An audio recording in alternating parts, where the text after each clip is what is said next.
Obviously, this is very tough for me to say now, but I will be retiring from boxing after tonight. By round 11, Canelo has only thrown 7 jabs. How you, as a world champion, you can't win a fight like that. Terrence Crawford was actually countering. He would just sit there, wait, block, and then boom. With Canelo, he wasn't throwing combinations. He wasn't using his footwork. He rarely ever used a feint, and that's why I think he got outboxed. Henry, you see him, once he gets in his stance, he stands right there to where he doesn't have to be mobile. There's like a moment of wait, right, where he's there and he sits there a little too long. He needs to inch into that line and bah! He's probably gonna have to get a black trainer, man, for some time. He has to because Mexicans box different. De La Hoya to pick up his skills and to understand a lot of his competition. He got Mayweather's dad. It's time to call Terrence Crawford once again, pound for pound. I agree with you. Terrence Crawford is pound for pound best boxer right now. What happens when the king of boxing, the face of an entire era, suddenly decides to hang up the gloves? This isn't just another story about a fighter losing a big match.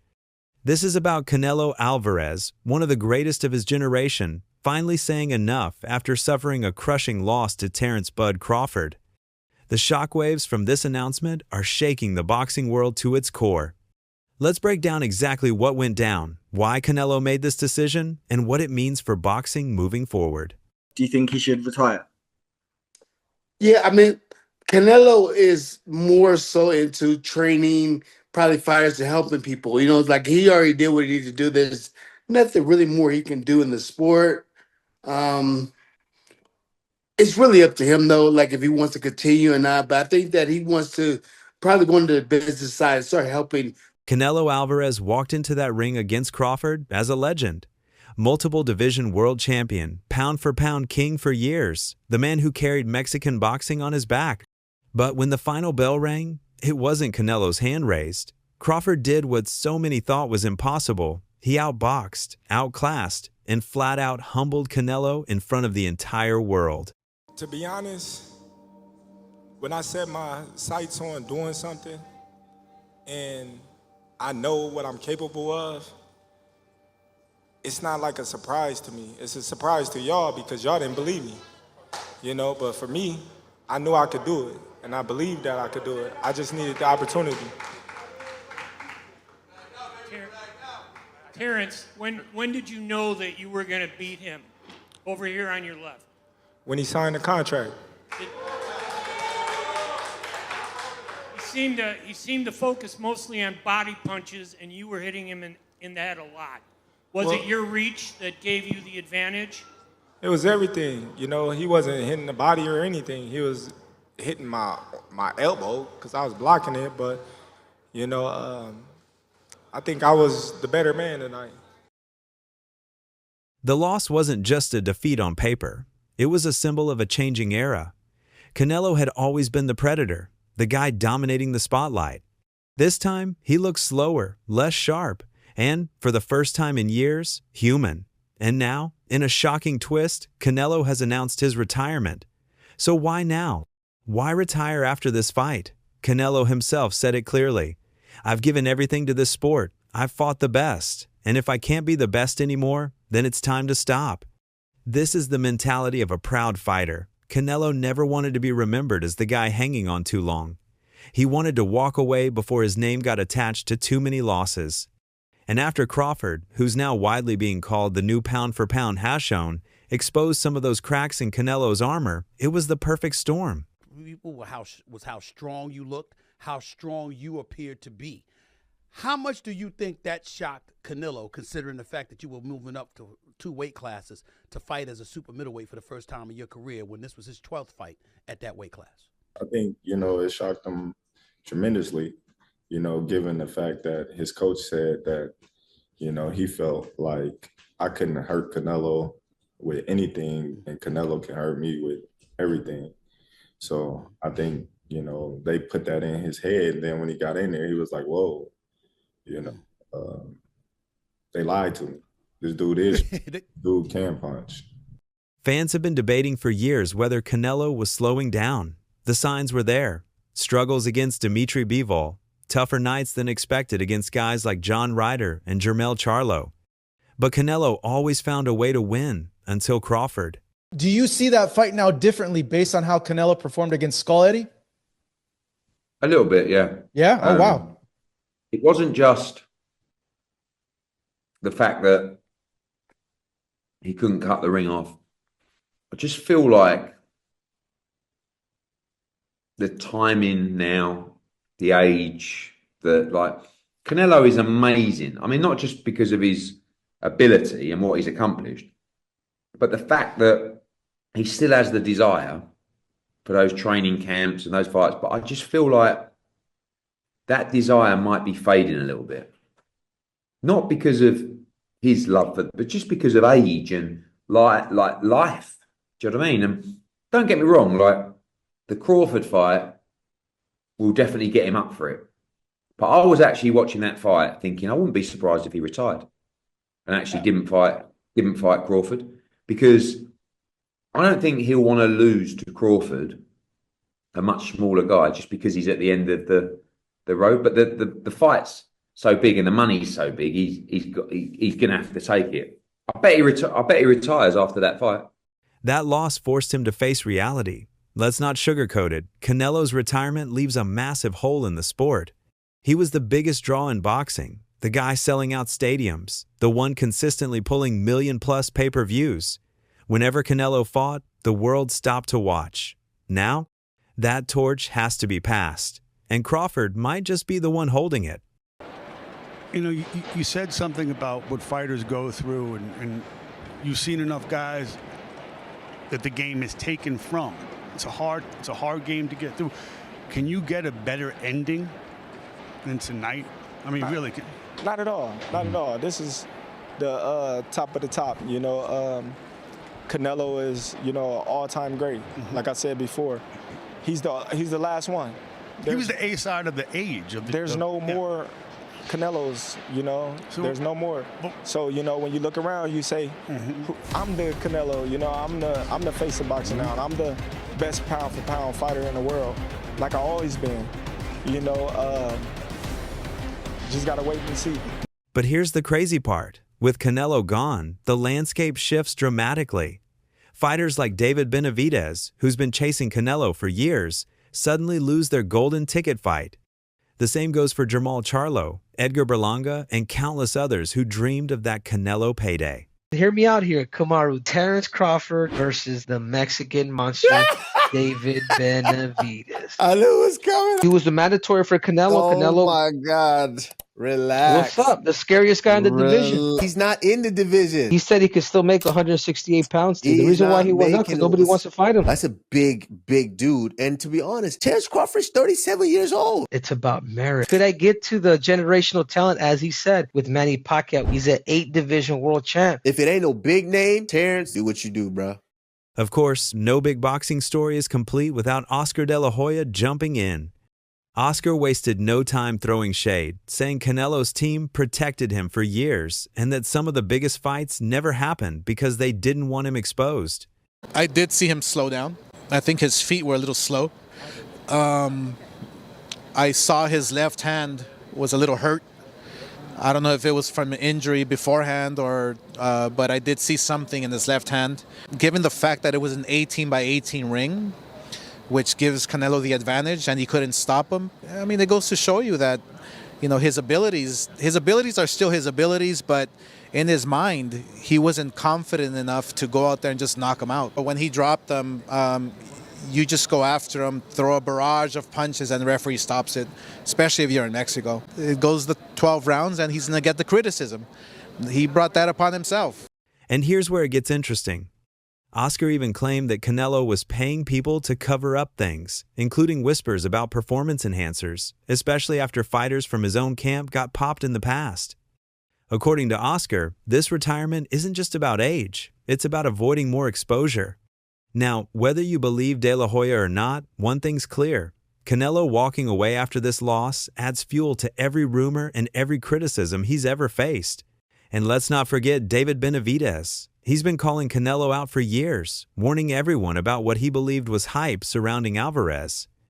Benavidez didn't hold back after the retirement news, saying Canelo ran from him his whole career.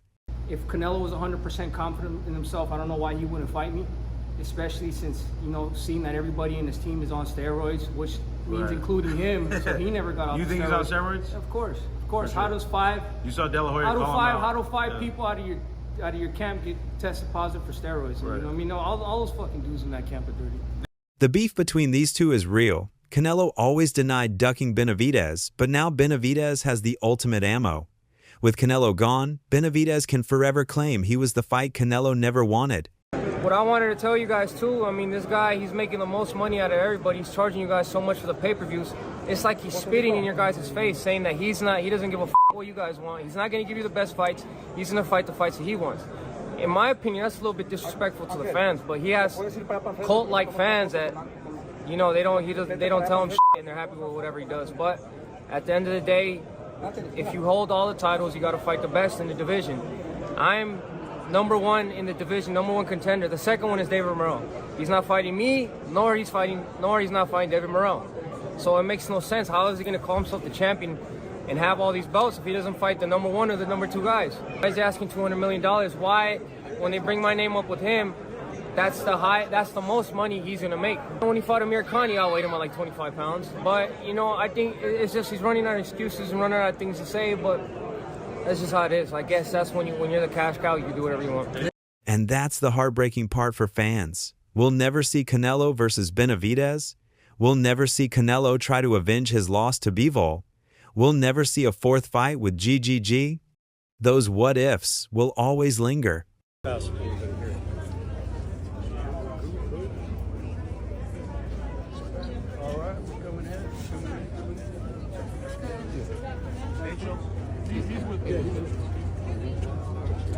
This whole group.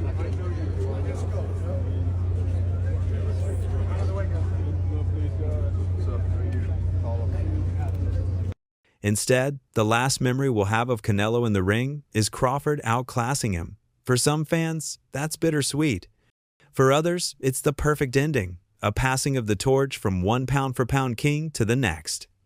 But let's talk about Crawford for a second, because make no mistake, this win changes everything. Crawford wasn't just chasing legacy with this fight, he was chasing immortality, beating Canelo Alvarez, forcing him into retirement. That puts him in the conversation with the all-time greats. Terrence Crawford is the best fighter on the planet. Pound for pound, he's that dude. In this four-belt era, he is now the undisputed world champion 3 times over. 140 pounds, 147, now 168 pounds, claiming all the belts. You don't see people doing that very often. Going up against a guy who was perceived as being bigger and stronger, Crawford was strong. Crawford was strong enough to fend him off, strong enough to make him respect his own power. He used his jab. He used his distance. He had poise in the ring. He wasn't rattled. He backed up and moved when necessary and kept his different. He exchanged enough to gain respect when necessary. It was a brilliant, brilliant, masterful fight on Terrence Crawford's part. And he did it in his signature style, slick, calculated, and absolutely ruthless. Crawford showed once again why people say he's the most complete fighter in boxing today. I feel I got the speed over Canelo. I got the reach over him. He might got the size, the power. I got the better skills, boxing skills. Would it be more of a cat and mouse? The reality is Canelo does put people out. From Kirkland to Amir Khan to just... Don't do obviously, I'm just saying, man. No, but he's not. Kovalev. Kovalev was older. He does. Billy Joe. Does. Don't get me wrong. He does have a lot of power, but all those guys that you name is not as skillful as me. I'm sorry. No disrespect to none of those fighters. The skill level is night and day. So how do you see a fight with Canelo going? A tough fight. Canelo is a great fighter. Like I always had respect for Canelo, but I just believe in my skills. The fact that people doubt me, it just fueled me even more. Try to get the fight even more. And I'm watching him, I'm like, man, I can beat this dude. I've been fighting people bigger than me all my life, and I always came out on top. You gonna get hit. It's a fight. He gonna get hit too. It'll be good. Now, with Canelo gone, Crawford stands as the face of the sport. And the crazy part? He's not even done yet. What's up, people? It's the morning after the big fight. Crawford Canelo. Shout outs to Crawford. You did it, boy. You did it. For those who still aren't quite sure what they witnessed last night, I'm going to let you know that you witnessed what is called a notorious boxing clinic This is everything done right, okay? First, he worked behind the jab, people. Boxing 101, set your shots up behind the jab. Canelo froze up. He was able to minimize the pressure. Step 2, use the ring. Use the ring. Get to the outside. Make Canelo pivot. Make him pivot. Don't let his feet settle. Okay? Pick your spots. This was a notorious hit and don't get hit.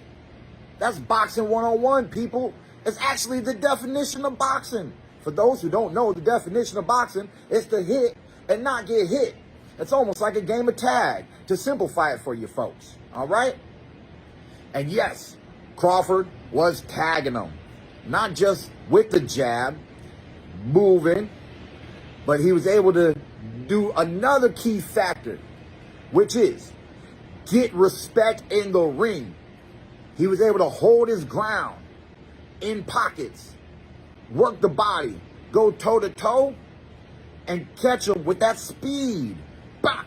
With that speed, the straight left, the little uppercuts and the hooks to the body. Like I said, people, it was a clinic. And let's be real, part of Canelo's decision might come down to business. He's made hundreds of millions, he's promoted huge events, and he built an empire. Why risk all of that chasing fights that could only damage his legacy further? Because if he loses against Crawford, what people gonna say? He lost to a smaller guy.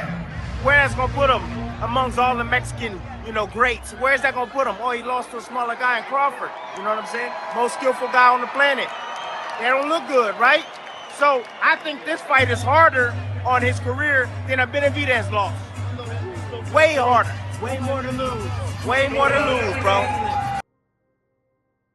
In a way, he's following the Floyd Mayweather blueprint. Get out while you're still on top financially, even if the performances aren't what they used to be. It's crazy that everybody keep asking me, why you not coming back to fight? Why you not coming back to fight? So I look at the fight game. I said, okay.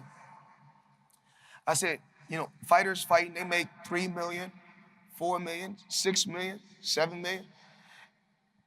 Some may make 10 or 20 million. But I'm doing exhibitions and I'm making 20, 25 million, 100 million for exhibitions. So why would I come back and fight and get a guaranteed 35 million when I'm doing exhibitions and getting 100 million? The reaction from the boxing world, and even beyond, was unanimous. Crawford proved he's on another level. Israel Adesanya praised him as the cleanest fighter in the game, saying his textbook fundamentals make him nearly impossible to beat. Evander Holyfield echoed that sentiment, stressing it wasn't the weight difference that decided this fight. It was Crawford's superior skill set. Soulja Boy, who had been rooting for Bud from day one, was celebrating non-stop after the victory. I wanted Crawford to win. Yeah. That's why I wanted to win. So Yeah. everything is all good. Las Vegas, we do the same thing every time. You know what I'm saying? How impressed were you by Terrence last night? I was very impressed. The combos, Yeah. I loved it. You did what I'm saying? Bop, bop, bop. I said, hold on. And he went back, bop, bop. I said, okay, it's real. You feel me? Yeah, man. What you want to see next? Next, I want to see bro. You see him Soulja Boy in the boxing ring. Who do you think Terrence should fight next up? Who be in there? Do you think he's greater than Floyd, in your opinion? Have a good one, I boss. think that everybody got their own name, everybody got their own shine. Yeah. Much love. Thank you, bro. Caleb Plant gave Crawford his flowers too, admitting that while Canelo is world-class, Crawford is simply special. Keyshawn Davis broke it down to one factor: speed. Crawford's was untouchable. Even Floyd Mayweather joined the conversation, posting a photo of himself cashing out after betting big on Bud, a stamp of approval that means everything in boxing. And perhaps the wildest reaction came from Bill Haney, who boldly claimed this fight looked easier for Crawford than his dismantling of Errol Spence. Who called it? You said fight him, and you've seen the result. Exactly. And you guys knew what was going to happen. You were in denial.